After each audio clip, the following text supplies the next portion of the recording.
Okay आज हम लोग स्टार्ट करेंगे यूनिट 3 और लेक्चर नंबर 8।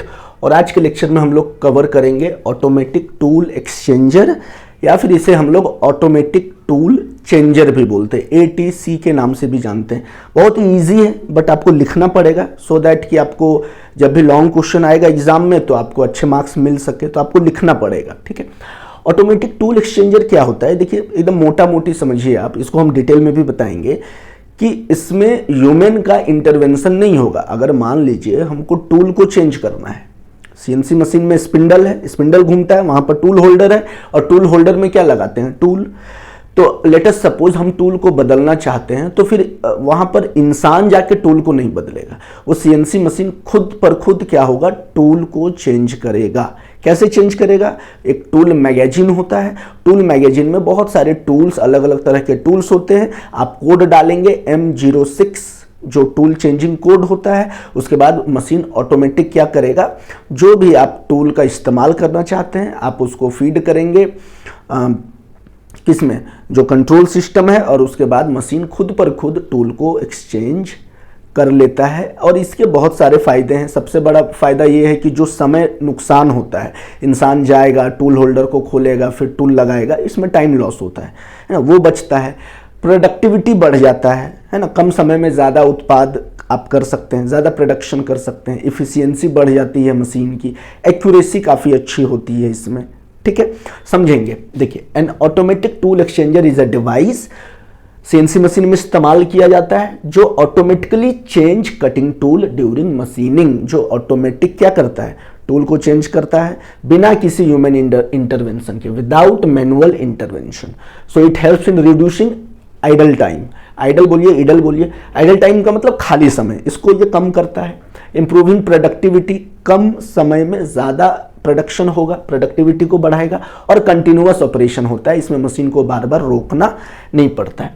मेन पर्पस क्या है? ATC का मतलब ऑटोमेटिक टूल चेंजर। ठीक है, इसका मेन फंक्शन होता है मशीनिंग टाइम को कम करना, यानी कम से कम समय में हमको प्रोडक्शन कर देना है। जो भी चीज़ें बना रहे हैं, जो भी ऑपरेशन कर रहे हैं, उसको पूरा करना है। इंक्रीज इफिशियंसी, इफिशियंसी बढ़ानी है मशीन की। इफिशियंसी कैसे बढ़ेगी? जब आप कम समय में ज़्यादा से ज़्यादा प्रोडक्शन कर सकते हैं। इफिशियंसी, आप 2 घंटे में बहुत अच्छा से पढ़ सकते हैं, पूरा सिलेबस पढ़ सकते हैं, रीडिंग और नॉट। तो इफिशियंसी आपकी पढ़ने की बहुत अच्छी है। पूरा चैप्टर को आपने 2 घंटा में पढ़ लिया। कुछ लोग दिन भर बैठकर भी पढ़ नहीं पाते हैं अच्छे से, क्योंकि उनका माइंड डिस्ट्रैक्ट होता है, उसकी इफिशियंसी कम है। गेटिंग? तो मशीन की इफिशियंसी बढ़ जाएगी। एंड एलिमिनेट ह्यूमन एरर, और इंसानों के द्वारा जो भी गलतियां होती है उसके चांसेस कम हो जाते हैं। ठीक है, जो कि मैनुअल टूल चेंजिंग में होता है। जब भी आप मैनुअल टूल चेंजिंग करेंगे वहां पे गलती के चांसेस बहुत होते हैं।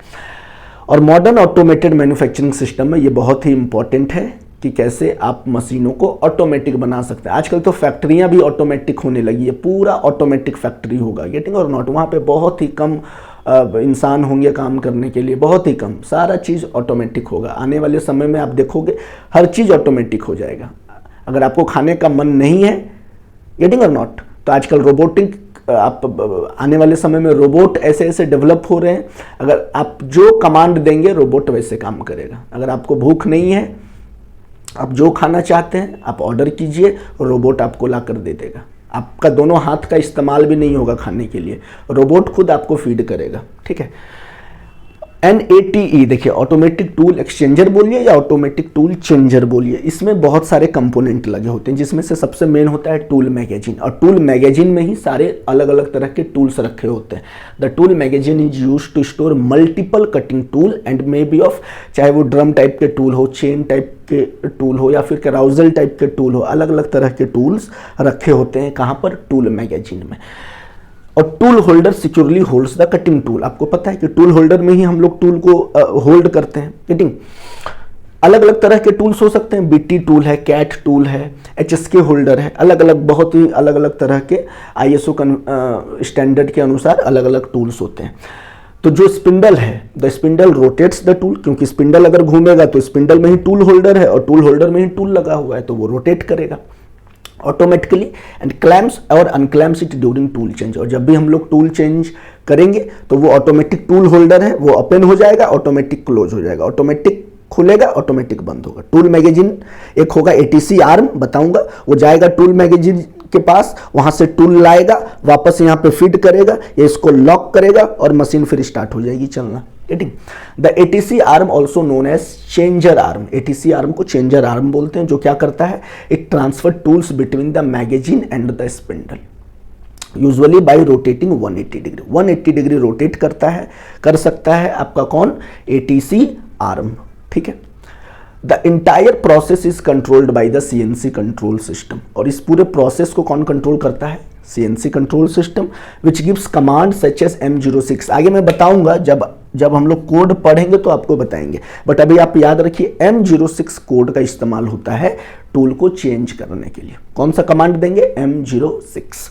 The working of an ATC begins when a CNC program gives a tool change command. सबसे पहला स्टेप होता है आपको टूल चेंज कमांड देना होगा, दैट इज M06। उसके बाद स्पिंडल क्या होगा, रोटेट करना स्टॉप कर देगा and moves the tool to the change position, और टूल को ले जाएगा कहां पर, जहां पर टूल का चेंजिंग पोजीशन होता है। ठीक है। उसके बाद एटीसी आर्म क्या करेगा, it removes the current tool. जो टूल लगा हुआ है टूल होल्डर में, पहले उसको वो वहां से क्या करेगा, निकालेगा, रिमूव करेगा from the spindle and simultaneously picks a new tool. और उसी समय वो नया टूल मैगजीन से पिक करेगा, है ना, और फिर वो वापस टूल होल्डर में लगा देगा। The arm then rotates and swaps the tool. After that the new tool is fixed in the spindle and machining resumes. ये काम बहुत ही जल्दी होता है।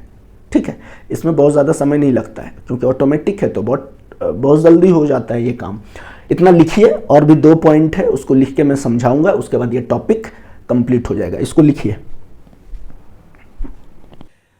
There are 2 main types of ATC system. एक तो आपका रैंडम एक्सेस होता है और दूसरा आपका फिक्स्ड सीक्वेंस एटीसी होता है। रैंडम एक्सेस एटीसी में क्या होता है, any tool can be selected at any time. कोई भी tool according to the requirement आप सेलेक्ट कर सकते हैं, which makes the process faster and more flexible. जो भी टूल का इस्तेमाल करना है तुरंत क्या होगा, जो टूल आर्म है वो जाएगा टूल मैगजीन के पास और वहां से वो तुरंत पहचान कर टूल लाएगा और टूल होल्डर में फिक्स कर देगा। ये सारा काम बहुत जल्दी में होता है। और एक फिक्स्ड सीक्वेंस एटीसी में क्या होता है, टूल्स को अरेंज किया जाता है पहले, ठीक है, स्पेसिफिक ऑर्डर में।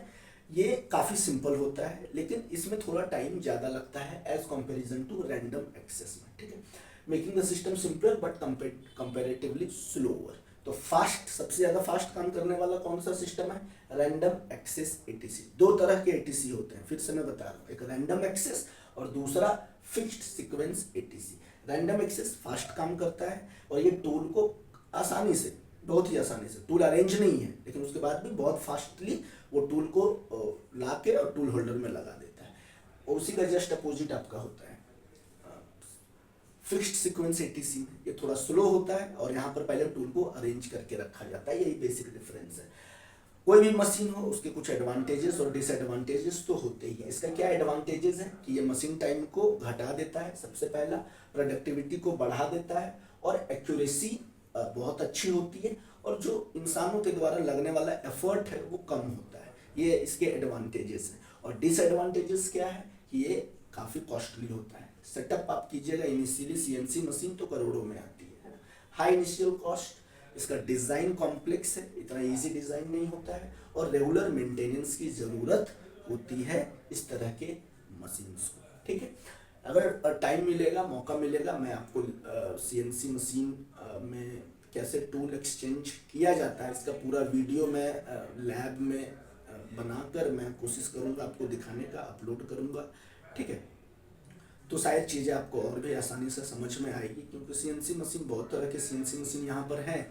तो मैं चाहूँगा कि किसी सीएनसी मशीन का मैं कैसे टूल एक्सचेंज होता है, कहाँ टूल मैगजीन होता है, कैसे टूल आर्म टूल को उठाता है टूल मैगजीन से और टूल होल्डर में लगाता है और मशीनिंग होती है। तो ये सारी चीज़ें मैं स्टेप बाय स्टेप मैं कोशिश करूँगा आपको दिखाने का वीडियो के माध्यम से। लेकिन एग्ज़ाम में आपको लिखना पड़ेगा, आपको समझाना पड़ेगा अच्छे से, ठीक है। डायग्राम इसका नहीं है, डायग्राम काफ़ी कॉम्प्लिकेटेड होता है और एग्जाम में डायग्राम पूछता भी नहीं है, ठीक है।